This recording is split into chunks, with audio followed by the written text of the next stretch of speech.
Hello student, success coaching classes में आपका स्वागत है। यदि आप चैनल में पहली बार आए हैं तो चैनल को सब्सक्राइब कर ले और बेल आइकन को ऑल में प्रेस कर ले ताकि आने वाले सभी वीडियो का नोटिफिकेशन टाइम पर मिले। आज हम डिस्कस करने वाले हैं क्लास 10th का सामाजिक विज्ञान का सिविक्स का चैप्टर नंबर 1 सत्ता की साझेदारी। इसमें हम आपको ऑब्जेक्टिव क्वेश्चन और प्लस सब्जेक्टिव क्वेश्चन दोनों आपको बताने वाले हैं। तो देखिए, सबसे पहले आपको ऑब्जेक्टिव क्वेश्चन देखते हैं। तो बेल्जियम में सामाजिक विभाजन जो है, सामाजिक विभाजन का आधार क्या है, सबसे मेन आधार क्या है, तो याद रखिएगा भाषा। भाषा ही सबसे मेन आधार है जो सामाजिक विभाजन बटता है। आगे देखते हैं क्वेश्चन नंबर दूसरा क्या बोल रहा है। श्रीलंका में तमिल मुख्य रूप से कहाँ रहते थे, कहाँ रहते थे तमिल भाषा बोलने वाले जो है मुख्य रूप से कहाँ रहते थे, तो याद रखिएगा उत्तर पूर्वी प्रांत में रहते थे। याद रखिएगा ऑप्शन नंबर ए हमारा हो जाएगा, उत्तर पूर्वी प्रांत में रहते थे श्रीलंका में तमिल भाषा बोलने वाले लोग। आगे देखते हैं क्वेश्चन नंबर तीसरा क्या बोल रहा है। श्रीलंका में बहुसंख्यक कौन है, मतलब सबसे ज़्यादा लोग कौन है, कौन भाषा बोलने वाला है, तो याद रखिएगा आपका जो श्रीलंका में बहुसंख्यक कौन है, तो याद रखिएगा सिंगली भाषा वाला है। ठीक है, कौन सा भाषा वाला है, सिंगली भाषा वाला लोग है। आगे देखिए, बेल्जियम में डचों की आबादी कितना परसेंट है। जो बेल्जियम में जो है डचों की आबादी कितना परसेंट है, तो याद रखिएगा 59 आपको परसेंटेज हो जाएगा। आगे ये देखते हैं क्वेश्चन नंबर 5 क्या बोल रहा है। बेल्जियम में मुख्य रूप से कौन सी भाषा बोली जाती है, मेन भाषा कौन सा बोला जाता है, तो याद रखिएगा जर्मन, डच और फ्रेंच भाषा बोला जाता है। आगे यदि हम लोग देखते हैं क्वेश्चन नंबर 6 क्या बोल रहा है। 1970 से 1993 का मध्य बेल्जियम में संविधान में कितने बार संशोधन किया, कितने बार सुधार किया गया, तो याद रखिएगा 4 बार सुधार किया गया। आगे यदि हम लोग देखते हैं क्वेश्चन नंबर 7 क्या बोल रहा है। श्रीलंका में सिंगली भाषा को एकमात्र भाषा घोषित कर दिया गया, कब किया गया, तो 1956 में इसका एकमात्र भाषा घोषित कर दिया गया। आगे देखते हैं भारत में किस प्रकार की शासन प्रणाली, हमारे भारत में किस प्रकार का शासन प्रणाली है, तो याद रखिएगा संसदीय शासन प्रणाली है। आगे यदि हम लोग देखते हैं क्वेश्चन नंबर 9 क्या बोल रहा है। श्रीलंका में तमिल देश की कुल जनसंख्या का कितना प्रतिशत है, तो याद रखिए श्रीलंका में तमिल देश की कुल जनसंख्या कितना प्रतिशत है, तो मात्र 18% का राइट आंसर हो जाएगा। आगे यदि हम लोग देखते हैं क्वेश्चन नंबर हमारा 10 क्या बोल रहा है।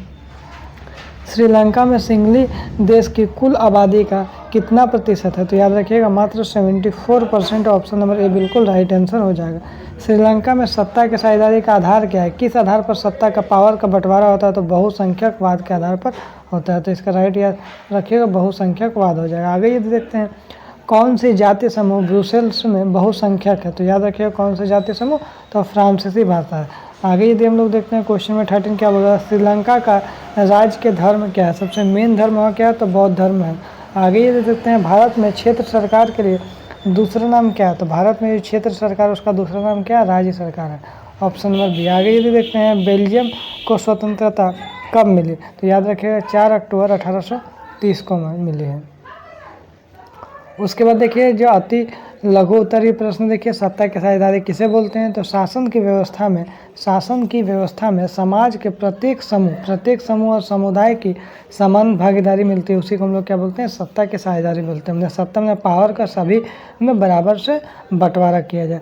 अब सत्ता की भागीदारी से आप क्या समझते हैं, तो देश के नागरिक जो है, देश के नागरिकों द्वारा सरकार स्तर पर कोई भी निर्णय लेने के लिए या कानून निर्माण करने को प्रभावित करने को सत्ता की भागीदारी कहते हैं। आगे देते हैं सत्ता की साझेदारी का लाभ क्या है, आखिर में सत्ता जो है पावर को अगर बंटवारा कर दिए उससे फ़ायदा क्या, तो सभी नागरिकों को शासन प्रणाली में भाग लेने का समान अवसर मिलता है, पहला फ़ायदा। दूसरा, सत्ता की साझेदारी से समाज के सभी समूहों के बीच टकराव नहीं होता है, सबको अपना अपना पावर रहता है तो एक दूसरे से टकराव नहीं होता, शांति बनी रहती है, जिससे राष्ट्र एकता और अखंडता की भावना बनी रहती है। सामुदायिक सरकार किसको बोलते हैं, तो याद रखिएगा सामुदायिक सरकार उसे कहते हैं जिसमें विभिन्न सामाजिक समूहों को अपने समुदायों से संबंधित मामलों को संभालने की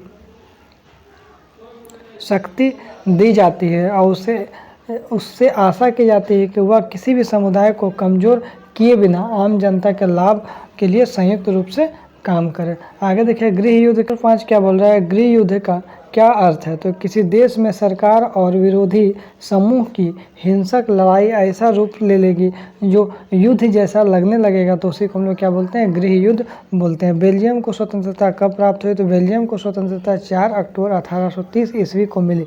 परंतु उसे मान्यता कब दिया गया? 19 अप्रैल 1839 को मान्यता दिया गया। आगे यदि देखते हैं श्रीलंका की कुल आबादी में सिंहलियों और तमिल की आबादी का क्या अनुपात है? तो श्रीलंका में कुल आबादी में सिंहलियों की आबादी 74% है और तमिल की आबादी 18% है, याद रखिएगा। आगे देखते हैं क्या बोल रहा है, सत्ता के क्षैतिज वितरण क्या है? तो सत्ता का क्षैतिज वितरण का अर्थ क्या होता है? सरकार के विभिन्न अंग जैसे कार्यपालिका, विधायिका और न्यायपालिका के बीच सत्ता का बंटवारा कर दिया जाए, जिसमें सरकार अपने अपने शक्तियों का उपयोग करने के लिए क्या होगा? स्वतंत्र होगा। ठीक है, तो यदि आपको वीडियो अच्छा लगे तो लाइक करिएगा, शेयर करिएगा। अगर चैनल में नए हैं तो चैनल को सब्सक्राइब जरूर करिएगा। फिर मिलते हैं नेक्स्ट वीडियो में। Thank you so much.